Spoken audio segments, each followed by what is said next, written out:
السلام عليكم ورحمة الله وبركاته. أهلا بيكم في فيديو جديد. قصتنا النهاردة عن لاعب اسمه اتكرر كتير في الكرة المصرية خلال السنين الأخيرة. نجم صعد بسرعة وخد مكانة مميزة في قلوب جماهير الزمالك. أحمد سيد زيزو. زيزو مش بس بدأ يتألق في الزمالك، لكن مسيرته قبل كده شملت محطات في أوروبا، في البرتغال مع مورينسي، واللي ساعدته يكتسب خبرة احترافية كبيرة. لما رجع لمصر وانضم للزمالك سنة 2019 كان انتقال عادي في نظر ناس كتير، لكن بسرعة جدا أصبح واحد من أهم اللاعبين في الفريق. أرقامه مع الزمالك بتتكلم: أهداف حاسمة في الدوري وصناعة فرص كتيرة لزمايله. موسم 2021-2022 مثلا زيزو حقق لقب هداف الدوري المصري ب19 هدف، وكان واحد من الأسباب الرئيسية في تتويج الزمالك بالدوري. أضف إلى كده إنه حقق مع الفريق أكتر من بطولة محلية زي كأس مصر والدوري، وكمان شارك في بطولات أفريقية مهمة. الجماهير كانت شايفاه بطل، مش بس عشان أهدافه لكن كمان عشان روحه القتالية. في كل ماتش كان بيجري، بيقاتل، بيتكلم مع زمايله، وبيبان عليه الحماس اللي بيخلي المدرجات كلها تهتف باسمه: زيزو زيزو. لكن مع النجومية الكبيرة بدأت الأخبار. كل فترة كان يطلع كلام عن عروض عربية وأوروبية.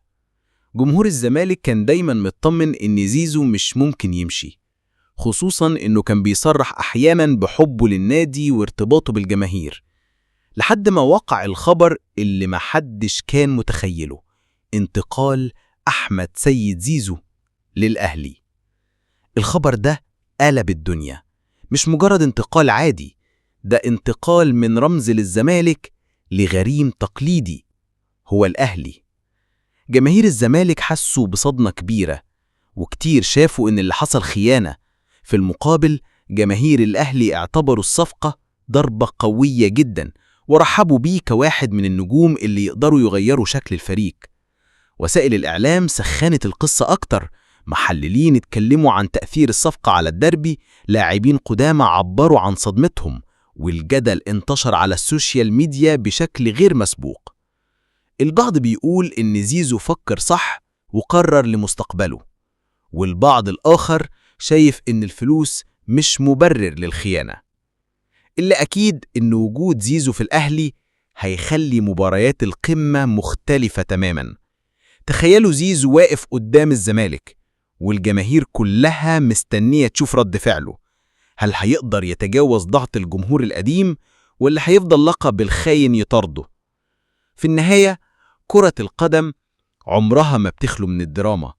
قصة أحمد سيد زيزو من الزمالك للأهلي مش مجرد انتقال، لكنها حكاية عن الانتماء والاحتراف والعلاقة المعقدة بين اللاعب والجمهور. قولوا لنا في التعليقات، هل شايفين إن انتقال زيزو للأهلي خطوة احترافية طبيعية، ولا خيانة لنادي الزمالك اللي صنع اسمه؟